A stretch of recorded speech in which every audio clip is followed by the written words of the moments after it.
Hello and welcome to Newsmakers on CHCH Podcast. I'm your host, Louie Butko, and today I'm very pleased to be joined by the Minister of Energy and Natural Resources, the Honourable Jonathan Wilkinson.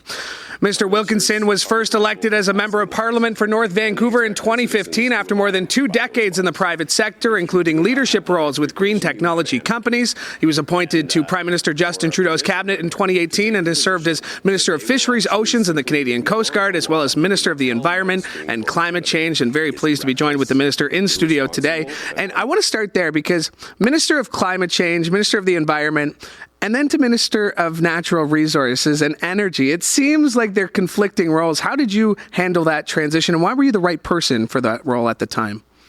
Well, I think if you looked historically, you probably would say they were conflicting roles. It's often been the case in federal cabinets that the Minister of the Environment and the Minister of Natural Resources are kind of at odds. I would say that's different in the cabinet that exists today. And it's different because I think the energy transition presents some real economic opportunities. We need to reduce carbon emissions, but we actually can seize the economic opportunities. And I think I was the right person for that. I spent almost 20 years running clean tech companies in energy, in mining, in an element of forestry. And so I've got a background in all of those industries, but I also worked in fighting carbon emissions. And so it's kind of a nice balance. Mm-hmm. Let's talk about what brings you into town today. What are you doing here?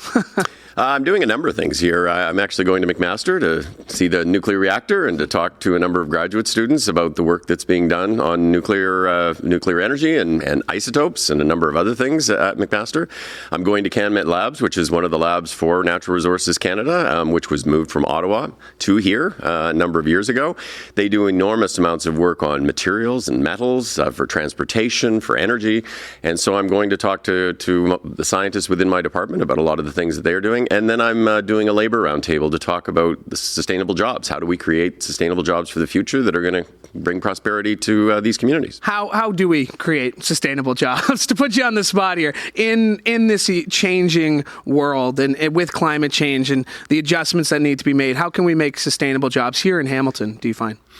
Well, I think each province and territory will have different opportunities in the context of moving to a low-carbon future, but each province and territory have significant opportunities to create new jobs and wealth, some of them using exactly the same skill sets that we have today.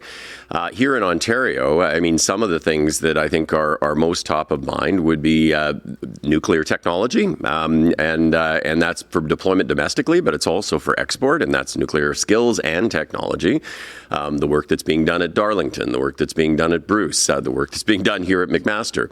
I would say that certainly electric vehicles and battery manufacturing, but also the upstream mining of critical minerals is a huge opportunity for Ontario. And I think there are a whole range of others, hydrogen, et cetera, et cetera. So let's jump into some of the things you just talked about there. The nuclear projects. Last week you told Reuters you plan on expediting the approval process for new projects, but you won't exclude them from federal environmental review. Why not make the exemptions for these projects if they can help produce energy more efficiently?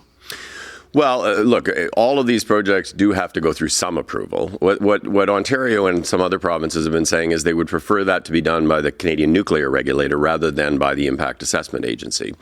And what we have said is we are open to the intent of that. We don't want to go back and rewrite legislation and take 3 years of consultation. I don't think anybody wants to do that.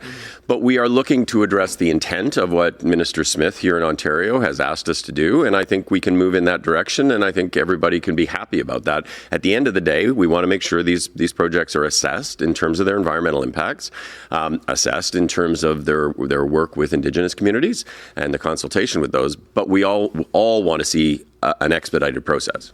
You mentioned electric vehicles. That's a big part of getting to net zero. Yesterday, while speaking at an event, a U.S. Energy Secretary, your equivalent down there in the U.S., Jennifer Granholm, said she was concerned about China, what she called bigfooting the market, flooding the market with cheaper options. This comes as you recently raised concerns about slumping prices for minerals.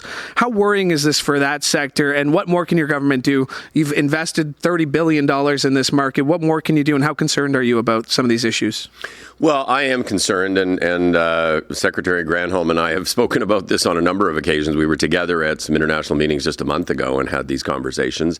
I am very concerned. If you think about the chain, it starts with mining, and then it is processing of minerals, and then it is the manufacturing of batteries, and then ultimately it is the manufacturing and sale of electric vehicles. In terms of mining, we have all in the Western world, I think, been lax in terms of some of the rules. I think we are increasingly of the view that we cannot be in the position going forward that Germany found itself in with the dependence on Russian natural gas. Right now, there is too much concentration of minerals and minerals processing in China.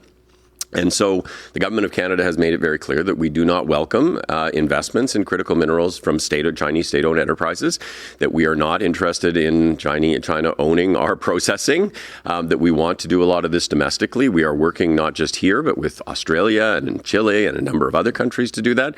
The same thing holds true with batteries and electric vehicles. Like, we want to make sure that we have a diversity of supply so that China does not simply dominate the market. That's not good for anybody. Now, you singled out, and Jennifer Granholm did this as well, Indonesia and the nickel market in Indonesia. And they're not concerned really about their carbon footprint, much like China is not. So when you talk about your zero emissions plan and the roadmap for decarbonization, how can we stay competitive in that sector when other countries are not as aggressive in their environmental goals? It's a great question. And in Indonesia, the bulk of the nickel production is actually being done by Chinese-owned enterprises. Vale is also there. Vale is in Canada, and their carbon footprint and their ESG is far better than Chinese-mined nickel. We're not going to compete with China on the basis of eliminating environmental standards, eliminating labor standards. Like, that's just not something that Canadians would accept, nor would Australians, nor would Chileans. What we need to do is ensure that there is a way for ESG minerals to be acknowledged, and that somehow that commitment is reflected in the price or reflected in the requirements to purchase. That is a conversation that is very actively ongoing with us, with the Americans, Australians, the Chileans, the Europeans. At the end of the day, it is self-defeating if we buy high-carbon nickel from Indonesia to make batteries in Canada. It makes no sense. So at the end of the day, we have to be thoughtful. We have to work with our democratic allies with whom we share common values. It doesn't mean we are not going to do trade with China going forward, but we have to be eyes wide open. Let's talk about Saskatchewan. Last week, the provincial government said they do not intend to pay the federal carbon price levy that it owes Ottawa. They're accusing the federal government of treating them like second-class citizens. What are the next steps here? Are there legal options on the table for you and your government?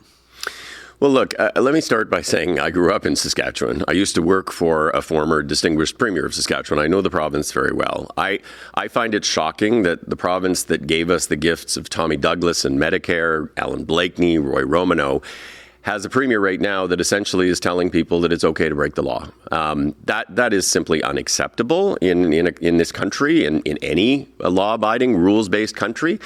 I think it's enormously disappointing. I don't understand how Scott Moe thinks that people in Saskatchewan should abide by the laws that he passes if he decides that he's going to thumb his nose at laws that are duly passed by the Parliament of Canada. At the end of the day, there have to be consequences. Certainly some of the consequences are that people who actually live on modest incomes get far more money back in the rebate. So Scott Moe is making poor people poorer. But there will have to be consequences. We are in the process of sorting through what those are, but it can't be the case that provinces simply decide which laws they're going to abide by and which they're not. The leader of the opposition is campaigning on axe the tax. Why is that a bad idea?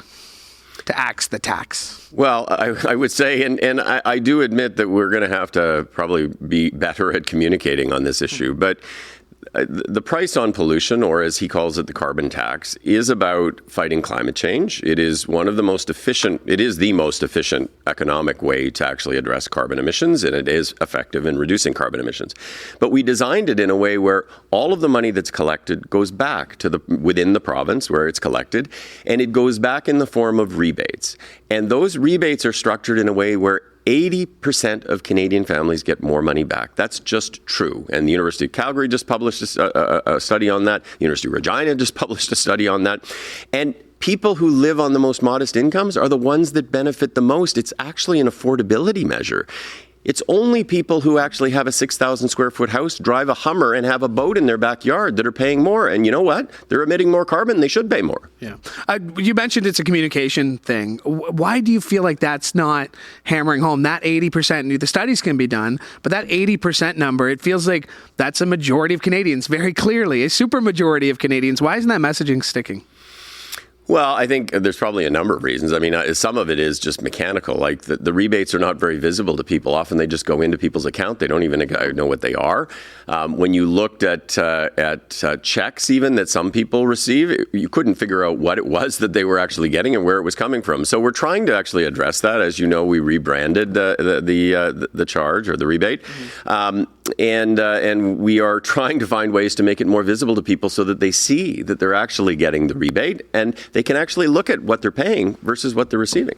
Minister Wilkinson, I know you're very, very busy today. You got a lot of stops you're making. We are very grateful that CHCH was one of them. Thank you for making the time for us today. Thank you for having me. All right. My thanks to the Honorable Jonathan Wilkinson for joining me today. And my thanks to you as well. Thanks to Mike Corson for directing today's show. Remember, you can like and subscribe to CHCH Podcast so you never miss an episode of this show or any of the other shows we have for you here. One more time, thank you for joining us. And from all of us here at CHCH, have a great day.